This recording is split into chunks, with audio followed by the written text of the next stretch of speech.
1200 बच्चों के ऊपर मंडरा रहा ओपन कास्ट खदान बरतुंगा का खतरा।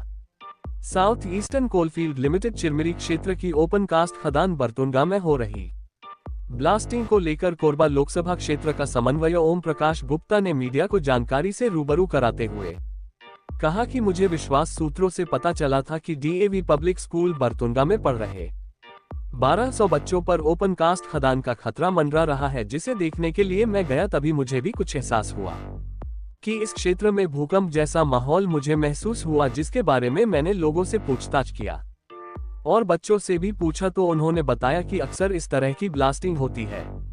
यह कोई भूकंप नहीं है, यहाँ ब्लास्टिंग होती है कोयला निकालने के लिए। समीपस्थ खड़े स्कूल बस के ड्राइवर, स्कूल के चौकीदार और स्कूली बच्चों ने इस घटना के बारे में मुझे बताया, जिसे मैं गंभीरता पूर्वक लेते हुए संबंधित विभाग को इसकी जानकारी से अवगत कराया। जो खतरा कभी भी एक भयानक रूप ले सकता है, जिसे देखते हुए मेरे से जो बना मैंने वह किया। लेकिन स्थिति दिन पर दिन खराब होते जा रही है, जिससे बच्चों पर खतरा मंडरा रहा है।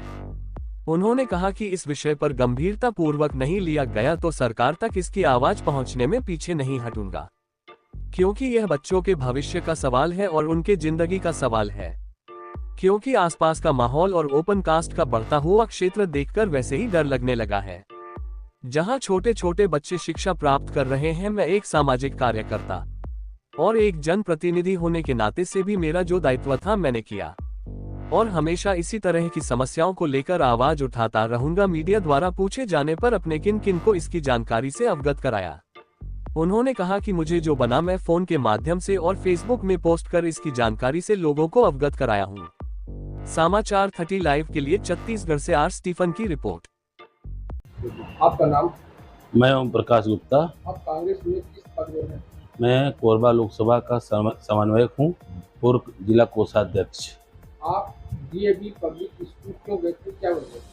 क्या था कि मुझे विश्वस्त सूत्रों से जानकारी मिली और इस बीच कई लोग मुझे शिकायत किए कि भैया वहाँ पर डीएवी स्कूल के आसपास हैवी ब्लास्टिंग होने से वहाँ पर भारी मात्रा में लोग कोयले के जो उत्खनन कर रहे हैं, ये अच्छी बात है, लेकिन कोयले के उत्खनन के साथ साथ जब ब्लास्टिंग होता है तो जो बच्चे, जो हमारे नन्हे बालक वहाँ विद्यार्थी पढ़ने जाते हैं, उनके माध्यम से मालूम चला कि जब हम पढ़ते हैं तो ब्लास्टिंग होता है। जब ब्लास्टिंग होता है तो स्कूल की जो इमारत है वो हिलती है और हम लोग थोड़ा सा भयभीत हो जाते हैं। आपने इस बारे में वहाँ के प्रिंसिपल से या बच्चों से किससे बात की? वहाँ पर मैं सबसे पहले चौकीदार से बात किया, उसके पश्चात जो स्कूल, डीएवी स्कूल में जो बच्चों को लाने और ले जाने का कार्य करते हैं, ड्राइवरों से मेरी बात हुई और ड्राइवर ने बताया कि जैसे हम लोग यहाँ आते हैं, बच्चों को उतारते हैं या बच्चों छुट्टी होने के बाद बच्चों को अपने गाड़ी में चढ़ाते हैं, तो अक्सर कई बार ये देखा गया है कि ब्लास्टिंग होता है और ब्लास्टिंग होने पर हमारी जो वाहन है वो भी हिलने लगती है। इस संबंध में आप वहाँ के प्रिंसिपल से या वहाँ की जो कमेटी, उनसे बात भी किया? मैं इस दौरान फ़ोन में बात किया तो उन्होंने कहा कि हाँ, प्रिंसिपल से मेरी बात हुई फ़ोन में और वहाँ के जो स्टाफ है उनसे भी मेरी बात हुई। उन्होंने कहा कि हाँ, जब ब्लास्टिंग होती है तो इमारत डीएवी स्कूल की जो भवन है वो हिलता है, जिससे थोड़ा बच्चे। आप जब गए तो वहाँ ऐसी कोई स्थिति थी क्या?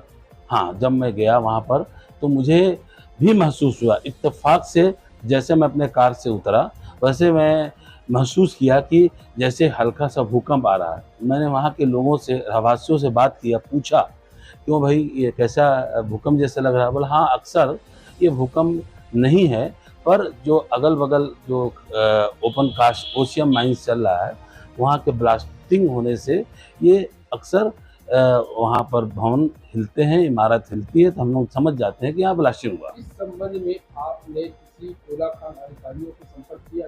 नहीं, मैंने भी कोयला अधिकारियों से संपर्क अभी नहीं किया, पर फ़ोन में मेरी लगातार चर्चा हो रही है।